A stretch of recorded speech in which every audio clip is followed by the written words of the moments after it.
जिहुदार राजा आसांक अधिकार 38 वर्ष अम्रींकर पुत्र आहाब इस्राएल उपर राज्य करने आरंभ कले और अम्रींकर पुत्र आहाब समरिया इस्राएल उपर 22 वर्ष राज्य कले। पुणी अम्रींक पुत्र आहाब अपना पूर्ववर्ती समस्त अपेक्षा सदाप्रभुଙ୍କ दृष्टि अधिक कुकर्म कले। पुणी नबाटर पुत्र जारबियाम पाप पथरे चलिबार तांको प्रति हालुका विषय हैला परी से सिदोनिया मानक इतबाल राजार कन्या इशबेल को विवाह कले ओ जाई बाल सेवा करी ताहाकु प्रणाम कले। आउ से समरिया स्थित अपना निर्मित बाल गृह रे बाल पई एक यज्ञवेदी निर्माण कले। आउ आहाब आसरा मूर्ति निर्माण कले ओ आहाब अपना पूर्ववर्ती समस्त इस्राएल राजा अपेक्षा इस्राएल परमेश्वर सदाप्रभुंकर आहुरी अधिक विरक्तिजनक कर्म कले। तांकर समय रे बैथेलिय हिएल जिरियो नगर पुनर्बार निर्माण कले।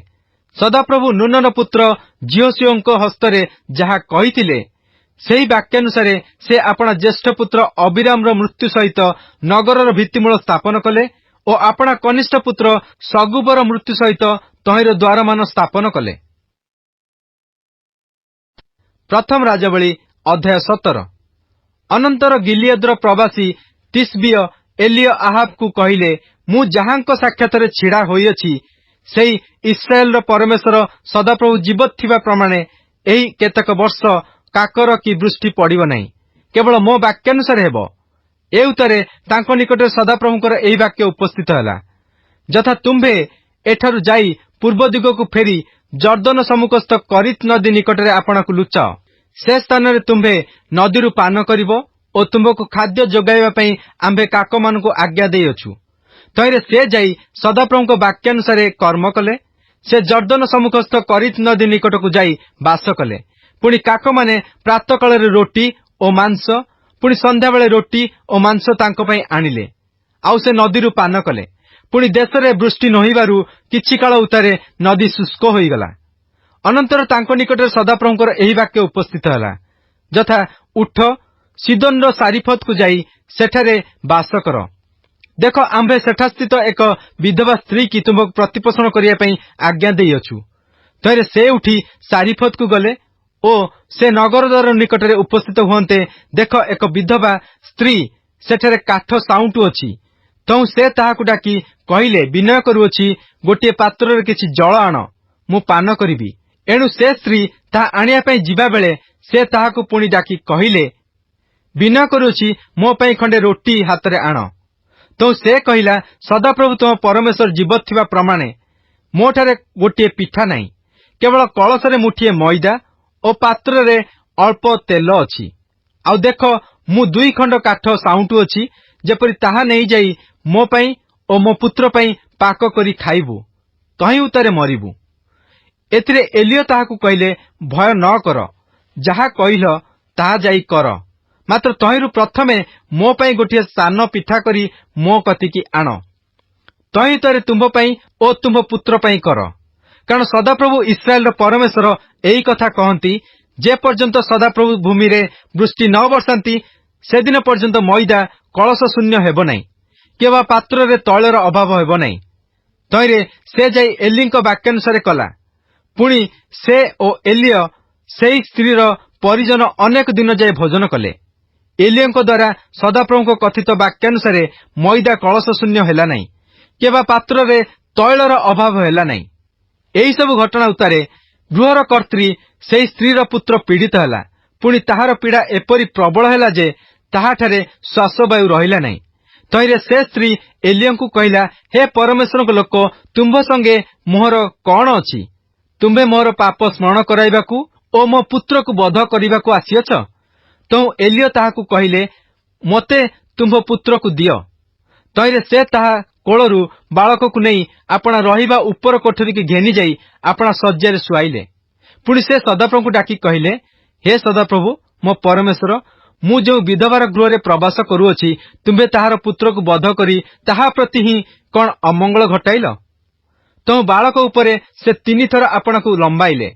आउ से सदाप्रभु डाकी कहिले, हे सदाप्रभु मो परमेश्वर, मु विनय करूछि एही बालकर प्राण ताहा मध्य को फेरी आसु। एथिरे सदाप्रभु एलियंकर रबरे कर्णपात कले। पुणी बालकर प्राण पुनर्बार ताहा मध्य को आसंते से पुनर्जीवित हला। तो एलियो बालक को नहीं कोठरी ओह्लाई गृह को आनी ताहार मातार हस्तरे ताहाकु समर्पण कले। पुणी एलियो कहिले एही देख तुम्हार पुत्र जीवित हैला। एथिरे से स्त्री एलियो को कहिला तुम्हे जे परमेश्वर लोक और तुम मुखरे सदाप्रभु वाक्य जे सत्य यह एबे मु जानिली। प्रथम राजावली अध्याय 18। अनेक दिन उतारे तृतीय वर्ष रे एलियो निकट सदाप्रभु वाक्य उपस्थित हैला जथा तुम्भे जाई आहाब को देखा दियो तो आंबे भूमि की वृष्टि पठाइबा। एथिरे एलियो आहाब को देखा देवा पई गमन कले। से समय समरिया रे प्रबल दुर्भिक्ष होइतिला। एणु आहाब राजगृहर अध्यक्ष ओबदिया को डकाइले। सेई ओबदिया सदाप्रभु को अतिशय भय करथिला। पुणी जेउ समय इसेबल सदाप्रभु को भविष्यद्वक्ता मान को उच्छिन्न करुथिला से समय ओबदिया 100 भविष्यद्वक्ता नहीं 50-50 जन करी गहर मध्य लुचाई रखी अन्न जल देई से मानक प्रतिपालन करथिला। पुणी आहाब ओबदिया को कहिले देश मध्य देई सबु जल निर्झर और सबु नदी निकट को जाओ। होई पारे आम्भे माने अश्व और खच्चर मानकु बंचाई रखिया पई तृण पाई परिबा ताहाले पशु मानकु हराइबा नहीं। तो सेमाने सबुआडे जीवा पई आपणा मानक मध्य देश विभाग कले। आहाब आपे एक आड़े गले और ओबदिया आपे अन्य आड़े गले। ओबदिया पथरे जाऊ जाऊ देख एलियो ताहाकु भेटिले। तो ओबदिया तांकु चिन्ही मुह माड़ी पड़ी कहिला आपण कौन मो प्रभु एलियो? तैरे से उत्तर कले हाँ मु। जाओ तुम प्रभु को कुह देख एलियो एठारे अछि। तो से कहिला मु की विषय पाप कली जे आपण आपणा दास मते बध करिया पे आहाबंक हस्तरे समर्पण करिवे। सदाप्रभु आपणक परमेश्वर जीवित थिबा प्रमाणे कहुअछि मो प्रभु आपणकु अन्वेषण करिया पई जहा निकट को लोक पठाई नांती एपरि कोनसी गोष्ठी कि राज्य नाही। पुणी से एठारे नाही बोली से माने कहिले। से सेई राज्य और गोष्ठी की आपणकु देखी नथिया विषय रे शपथ कराइले। एबे आपण कहुअछंती जाओ तुम प्रभु को कुह देख एलियो एठारे अछि। मात्र मु आपणक निकटरू गला क्षणे जेबे सदाप्रभु को आत्मा मोहर अज्ञात कौनसी स्थान को आपणकु नहीं जिवे तेबे मु जाई आहाबंकु संवाद देले से आपणकु पाई न पारी मते बध करिवे। मात्र आपणक दास मु बाल्यकालावधि सदाप्रभु को भय करूअछि। इसेबल जेतेबेले सदाप्रभु भविष्यत वक्ता मानकु बध करुथुला सेतेबेले मु जहा करिथिली ओ किपरि सदाप्रभुଙ୍କର 100 भविष्यत वक्ता को 50-50 जन करी गहर रे लुचाई रखी अन्न जल देई सेमानकु प्रतिपालन करिथिली एहा कोन आंभ प्रभु को ज्ञात करा जाय नहीं। तथापि आपण एबे कहुअछंती जाओ तुम प्रभु को देखी कुह देख एलियो एठारे अछि तैरे से मते बध करिवे। तो एलियो कहिले मु जहांक सम्मुखरे छिड़ा हेउअछि सेई सैन्याधिपति सदाप्रभु जीवित थिबा प्रमाणे मु निश्चय आज ताहाकु देखा देबी। एथिरे ओबदिया आहाब को सहित साक्षात करियाकु जाई तांकु संवाद देला। तैरे आहाब एलियो सहित साक्षात करियाकु गले। पुणी आहाब एलियो को देखिया मात्र आहाब तांकु कहिले हे इस्राएल दुखदायक ए कौन तुम्भे? तो से उत्तर कले मु इस्राएल को दुख देई नहीं मात्र तुम्भे और तुम पितृवंश देइअछ। कारण तुम्हे माने सदाप्रभु को आज्ञा सकल त्याग करिअछ और तुम्हे बाल देवगणर अनुगामी होइअछ। एहेतु एबे तुम्हे लोक पठाई समग्र इस्राएल को और इसेबेल रो मेजरे भोजन करी बाल रो 450 भविष्यत वक्ता को और आशेर रो 400 भविष्यत वक्ता को कर्मिल पर्वत रे मो निकट रे एकत्र कर। तैरे आहाब समस्त इस्राएल संतान निकट को लोक पठाइले और भविष्यत वक्ता मान को कर्मिल पर्वत रे एकत्र कले। ए उतारे एलियो समग्र लोकंक निकट को आसी कहिले तुमे माने केते काल दुई मत मध्य रे संदिग्ध होई रहिबो। सदाप्रभु जेबे परमेश्वर हुअंती तेबे ताहांकर अनुगामी हुओ मात्र जेबे बाल तेबे ताहार अनुगामी हुओ। एथिरे लोकमाने तांकु गोटिए कथा उत्तर देले नहीं। तो एलियो लोकमान को कहिले केवल मु सदाप्रभुଙ୍କର एक भविष्यत वक्ता अवशिष्ट अछि मात्र बाल रो भविष्यत वक्ता 450 जन अछंती। एतु सेमाने आम्हानकु दुई वृष देउंतु आउ सेमाने आपणा मानक पई गोटिए वृष पसंद करंतु ओ ताहा खंड खंड करी काष्ठ उपरे रखंतु मात्र तळे अग्नि न देउंतु। आउ मु अन्य वृषटिके प्रस्तुत करी काष्ठ उपरे रखिबी मात्र तळे अग्नि देबी नहीं। तो तुम्हे माने आपणा मानक देवता नामरे डाकी प्रार्थना कर पुणी मु सदाप्रभु नामरे डाकी प्रार्थना करिबी। तैरे जे अग्नि द्वारा उत्तर देबे से परमेश्वर हुंतु। एथिरे समस्त लोक उत्तर कले ए कथा उत्तम। एथि उत्तरे एलियो बाल भविष्यवक्ता मानकु कहिले, तुमे माने आपणा मानक पई एक वृक्ष पसंद करी प्रथमे ताहा प्रस्तुत कर, कारण तुमे माने अनेक आउ तुमे माने आपणा मानक देवता नाम डाकी प्रार्थना कर, मात्र तले अग्नि न दियो। तहु से माने आपणा मानकु दत्त वृक्ष नहीं ताहा प्रस्तुत कले। पुणी प्रातःकाल मध्याह्न पर्यंत बाल नाम डाकी प्रार्थना करी कहिले, हे बाल, आंभ मानक कथा शुण। मात्र कौनसी रब नहिला अबा केही उत्तर देला नहीं। तैरे सेमाने से निर्मित यज्ञवेदीर चारिआडे नाचिले। एणु मध्याह्न समय एलियो सेमानकु परिहास करी कहिले, उच्च स्वर करी डाक, कारण से तो देवता। से ध्यान करथुबो अबा बाहर जाइथिबो, किए बा यात्रा करथुबो अबा होई पारे निद्रित थिबो। एणु ताहाकु जगाइबाकु हेबो। पुणी सेमाने उच्च स्वर करी डाकिले ओ आपणा मानक व्यवहार अनुसार देहरु रक्त बही जिबा पर्यंत सेमाने छुरी ओ वर्षारे आपणा मानकु क्षत विक्षत कले। पुणी मध्याह्न काल गत हेला उतारे सेमाने संध्याकालीन बलिदान उत्सर्ग करिया पर्यंत प्रलापोक्ति कले। मात्र कौनसी रब नहिला कि उत्तर देबाकु केही नथिला अबा केही मनोजोग कला नहीं। एथिरे एलियो समग्र लोकंकु कहिले, मो कतिकी आस। तो समग्र लोक तांको कतिकी आसिले। तैरे से सदाप्रभुको उत्पाटित यज्ञवेदी पुनर्निर्माण कले। पुणी जो जाकुब निकटरे तुम्हारो नाम इस्राएल हेबो बोली सदाप्रभुको वाक्य उपस्थित होइतिला, ताहार पुत्र मानक गोष्ठीर संख्यानुसार एलियो 12 पत्थर नेले। आउ सेई पत्थर सबुरे से सदाप्रभुको नाम एक यज्ञवेदी निर्माण करी यज्ञवेदीर चारिआडे 2 महण बिहन धरुथुवा भली खाई निर्माण कले। तहु से काष्ठ सजाई वृक्षको खंड खंड करी काटी काष्ठ उपरे थोइले। आउ से कहिले, 4 कलश जलरे पूर्ण करी होमार्थक बलि ओ काष्ठ उपरे ताहा ढाळ। पुणी से कहिले, द्वितीय थर ताहा कर। तहु सेमाने द्वितीय थर ताहा कले।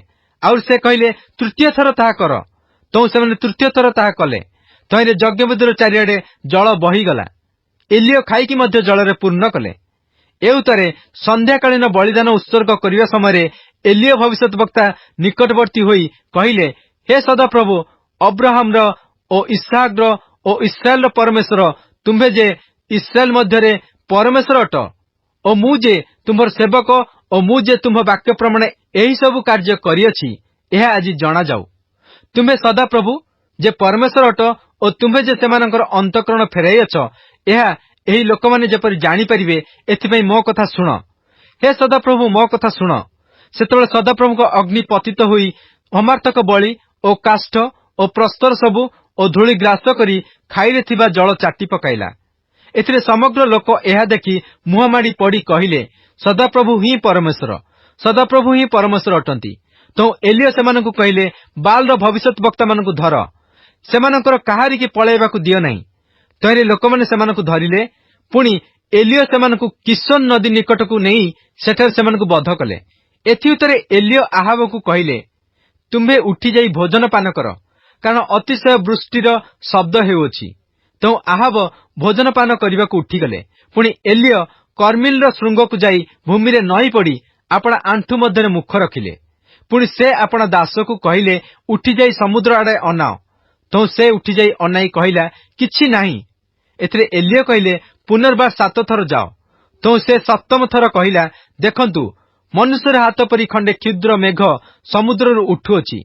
एथिरे एलियो कहिले, उठी जाई आहाबंकु कुह, वृष्टि जेपरि तुम्हकु न अटकाए, एथिपई रथ प्रस्तुत करी तळकु जाओ। तहु अल्पक्षण मध्यरे मेघ ओ बायुरे आकाश कला होइगला ओ महावृष्टि हेला। पुणी आहाब रथरे चढ़ी जिस्रिएल को गले। एथिरे सदाप्रभुको हस्त एलियोंको उपरे अवस्थान करन्ते से आपणा कटी बांधी जिस्रिएल रो प्रवेश स्थान पर्यंत आहाबंकर आगे आगे दौड़ी गले। प्रथम राजावली अध्याय 19। अनंतर आहाब एलियोंकर कृत समस्त कर्मर वृत्तांत ओ से किपरि खड्गरे समस्त भविष्यवक्तांकु बध करथिले ताहा इसेबल को जणाइले। तैरे इसेबल एलियोंको निकटकु दूत पठाई एही कथा कहिला, प्राय काली एही समय को जेबे मु तुम प्राण को सेमानक जनकर प्राण तुल्य न करे, तेबे देवता माने मते सेही दंड मध्य तहिरु अधिक देउंतु। तहु एलियो एहा देखि आपणा प्राण सकाशे उठी जाई जिहुदार बेर्सेबारे उपस्थित हेले ओ सेठारे आपणा दास को छाड़िले।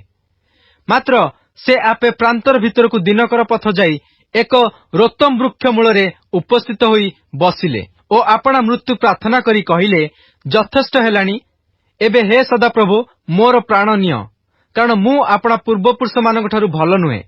तौ से रोतम वृक्ष मूले शयन करी निद्रा गले। एथिरे देख एक दूत तांकु स्पर्श करी कहिले, उठ भोजन कर।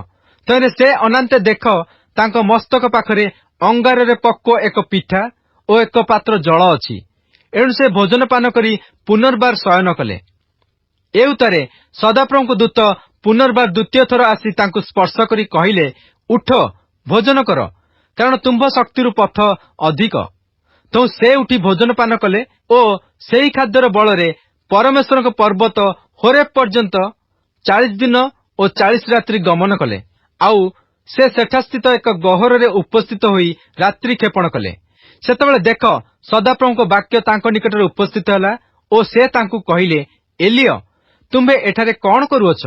तो एलिय कहिले, मु सदाप्रभु सैन्याधिपति परमेश्वर पक्षरे अत्यंत उद्योगी हेली, कारण इस्राएल संतानगण तुम्भ नियम परित्याग कले, तुम्भर यज्ञवेदी सब उत्पाटन कले और तुम्भ भविष्यत वक्ता मानकु खड्गरे बध कले। तहिरे मु केवल मु अवशिष्ट रहिली, आउ सेमाने मो प्राण नेबाकु अन्वेषण करुअछंती। एथिरे से कहिले, तुम्बे बाहर होई एही पर्वतरे सदाप्रभुଙ୍କ सम्मुखरे छिड़ा हुओ। आउ देख सदाप्रभु निकट देई गमन कले, तहिरे प्रबल और प्रचंड वायु सदाप्रभुଙ୍କ सम्मुखरे पर्वतगणକୁ विदीर्ण कला और शैल सब भांगी खंड खंड कला। मात्र सदाप्रभु सेई वायुरे नथिले। पुणी वायु उतारे भूमिकंप हेला, मात्र सदाप्रभु सेई भूमिकंपरे नथिले। आउ भूमिकंप उतारे अग्नि हेला, मात्र सदाप्रभु सेई अग्निरे नथिले। पुणी अग्नि उतारे एक शांत क्षुद्र रब हेला। तो एलिय ताहा शुणन्ते आपणा वस्त्ररे मुख आच्छादन करी बाहरे जाई गहर मुख निकटरे ठिया हेले। तहिरे देख एक रब तांको निकटरे उपस्थित होई कहिला, एलिय तुम्बे एठारे कौन करुअछ? तो से कहिले, मु सदाप्रभु सैन्याधिपति परमेश्वर पक्षरे अत्यंत उद्योगी हेली, कारण इस्राएल संतानगण तुम्भ नियम परित्याग कले, तुम्भ यज्ञवेदी सब उत्पाटन कले और तुम्भ भविष्यत वक्ता मानकु खड्गरे बध कले। तहिरे मु केवल मु अवशिष्ट रहिली, आउ सेमाने मोहर प्राण नेबाकु अन्वेषण करुअछंती। सेतबेले सदाप्रभु तांकु कहिले, आपणा पथरे फेरी दमेशक प्रांतरकु जाओ, आउ तुम्बे सेठारे उपस्थित हेले हसाएल को अराम उपरे राजाभिषिक्त कर, आउ निमसीर पुत्र जेहू को इस्राएल उपरे राजाभिषिक्त कर, आउ आबेल महला निवासी साफटर पुत्र इलिशाया को तुम्भ पदरे भविष्यद्वक्ता करी अभिषेक कर। तहिरे जेहू लोक हसाएल खड्गरु बंचिब, जेहू ताहाकु बध करिब, ओ जे जेहूर खड्गरु बंचिब ताहाकु इलिशाया बध करिब। तथापि आम्भे इस्राएल मध्यरे आपणा पई 700 लोक अवशिष्ट रखिबा। से समस्तक आंठू बाल सम्मुखरे नत होई नाही ओ से प्रत्येकर मुख ताहाकु चुंबन करी नाही। एथिरे एलिय एठारु प्रस्थान करी साफटर पुत्र इलिशायाଙ୍କର संधान पाइले। से समय से हल बुलाउथिले, तांको आगरे 12 हल बलद थिले, पुणी से 12 हलरे थिले। तहिरे एलिय तांको निकटकु जाई आपणा वस्त्र तांको उपरे पकाइले। तहिरे से बलद छाड़ी एलियंको पछे दौड़ी तांकु कहिले, विनय करुछि, मो पिता ओ मातांकु चुंबन देवा पई अनुमति देउंतु, तहि उतारे मु आपणको पछे जीवी। तो एलिय तांकु कहिले, फेरी जाओ, आम्भे तुम्हार कौन कलु? तहिरे से तांको पश्चात गमनरु फेरी गले ओ सेई बलद हलक नहीं बध करी जुआली काठरे सेई मांस सिद्ध करी लोकमानकु दियन्ते, सेमाने भोजन कले। तहु से उठी एलियंकर पश्चात गमन करी तांकर परिचर्या कले। Good morning and praise the Lord. आज बाइबल पठन दिन संख्या 87 बुधवार। आज आम्भे माने प्रथम राजावली 16 पर्व तार 29 पद ठारू 19 पर्वर शेष पद पर्यंत पाठ करिएछु। आहाब राजांको कहानी ठारू प्रथम और द्वितीय राजावली पुस्तकर माछ छबिर शरीर भाग आरंभ होइएछि। उत्तर इस्राएल रो राजा आहाबंको ठारू एक नूतन रूप जहाकू आहाबंको मार्ग बोली कहा जाए आरंभ हैला, जहा जारबियामंको मार्ग ठारू अत्यधिक पापमय मार्ग थिला। आहाब इशबेल रो प्रतिमा बाल और आशेरा को उत्तर इस्राएल मध्य प्रवेश कराइबार पथ प्रस्तुत कले। और इशबेल रो कन्या अथलिया ଚତୁରତାର ସହିତ ଦକ୍ଷିଣ ଜିହୁଦାର ରାଣୀ ହୋଇ ଦାଉଦ ବଂଶକୁ ସମ୍ପୂର୍ଣ୍ଣ ରୂପେ ବିନାଶ କରିବାକୁ ଚେଷ୍ଟା କଲେ। ରାଜାବଳୀ ପୁସ୍ତକର ଲେଖକଙ୍କ ଏହି ଦୃଷ୍ଟିକୋଣ ଇସ୍ରାଏଲ ଇତିହାସର ଏହି ନିର୍ଦ୍ଦିଷ୍ଟ ଘଟଣାକୁ ଜୋର ପ୍ରଦାନ କରେ। ଇସବେଲ ସଦାପ୍ରଭୁଙ୍କ ଭବିଷ୍ୟତ ବକ୍ତାମାନଙ୍କର ଗଣହତ୍ୟା କଲା ଏବଂ ଏଲିଓ ଭାବବାଣୀ କଲେ ଯେ 3.5 ବର୍ଷ ପର୍ଯ୍ୟନ୍ତ ଦେଶରେ ବୃଷ୍ଟି ହେବ ନାହିଁ। 3 ବର୍ଷ ଉତ୍ତାରେ ଏଲିଓ ସମ୍ମୁଖାସମ୍ମୁଖୀ ହୋଇ ପ୍ରମାଣିତ କଲେ ଯେ ଯିଏ ବୃଷ୍ଟି ଆଦେଶ କରନ୍ତି ଓ ଅନାବୃଷ୍ଟି ଆଦେଶ କରନ୍ତି ସେ ପ୍ରଚୁରତା ଓ ଫଳବନ୍ତ କ୍ଷମତାର ପ୍ରତୀକ ବୋଲାଉଥିବା ଦେବତା ବାଲ ଅବା ଆଶେରା ନୁହନ୍ତି, ବରଂ ସେ ସତ୍ୟ ଈଶ୍ୱର ଯିଏ ଇସ୍ରାଏଲର ପରମେଶ୍ୱର ଅଟନ୍ତି। ଈଶ୍ୱରଙ୍କ ରାଜ୍ୟ ଓ ଜଗତ ମଧ୍ୟରେ ହୋଇଥିବା ସଂଘର୍ଷରେ ଈଶ୍ୱରଙ୍କ ରାଜ୍ୟର ବିଜୟ ସତ୍ତ୍ୱେ କୌଣସି ପରିବର୍ତ୍ତନ ନ ଘଟିବାରୁ ଏଲିଓ ନିରାଶ ହୋଇଥିଲେ। ପ୍ରତି ଉତ୍ତରରେ ପରମେଶ୍ୱର ଏକ କ୍ଷୀଣ ଓ ମୃଦୁ ସ୍ୱରରେ ତାଙ୍କୁ କଥା କହିଲେ, ଆମ୍ଭେ ଆପଣା ରାଜ୍ୟ ଉପରେ ରାଜତ୍ୱ କରୁଅଛୁ, ତୁମ୍ଭେ ଚିନ୍ତିତ ହୁଅ ନାହିଁ, କେବଳ ତୁମ୍ଭେ ଆପଣା ଅଂଶ ପୂରା କର, ପରବର୍ତ୍ତୀ ପିଢ଼ିର ନାୟକଙ୍କର ଅଭିଷେକ କର। ଆମ୍ଭେ ସମଗ୍ର ଜଗତ ଓ ଇସ୍ରାଏଲର ଇତିହାସର ରାଜା ଅଟୁ। ଅରାମ ଉପରେ ହସାଏଲ, ଇସ୍ରାଏଲର ରାଜା ଭାବରେ ଜେହୁ ଓ ଏଲିଓଙ୍କ ଶେଷ ଦିନଗୁଡ଼ିକର କାର୍ଯ୍ୟ ପାଇଁ ଭବିଷ୍ୟତ ବକ୍ତା ଭାବରେ ଇଲିଶାଙ୍କର ଅଭିଷେକ ହେଲା। ଏହାର ଅର୍ଥ ଏହି 3 ଜଣଙ୍କ ଦ୍ୱାରା ପରମେଶ୍ୱର ଆହାବର ବିଚାର କରିବେ। ବର୍ତ୍ତମାନ ଏହି ଭବିଷ୍ୟତବାଣୀ ଆଗକୁ ଜାରି ରହି ଦ୍ୱିତୀୟ ରାଜାବଳୀ 13 ପର୍ବରେ ଶେଷ ହୋଇଅଛି। ଏଲିଓଙ୍କ ଜୀବନ ଦର୍ଶାଏ ଯେ ଯେପରି ଭାବବାଣୀ ହୋଇଅଛି ସମସ୍ତ ବିଷୟ ସମାନ ସେହିପରି ହିଁ ଘଟିବ। ଏହା ଥିଲା ଆଜିର ପଠିତ ଶାସ୍ତ୍ରାଂଶର ସାରାଂଶ। ଖ୍ରୀଷ୍ଟଙ୍କ ଠାରେ ଏକତ୍ର ଆହା ଏହା କି ଆଶୀର୍ବାଦର ବିଷୟ ଅଟେ। ପ୍ରଭୁ ଆମ ପ୍ରତ୍ୟେକଙ୍କୁ ଆଜିର ପଠନରେ ଆଶୀର୍ବାଦ କରନ୍ତୁ।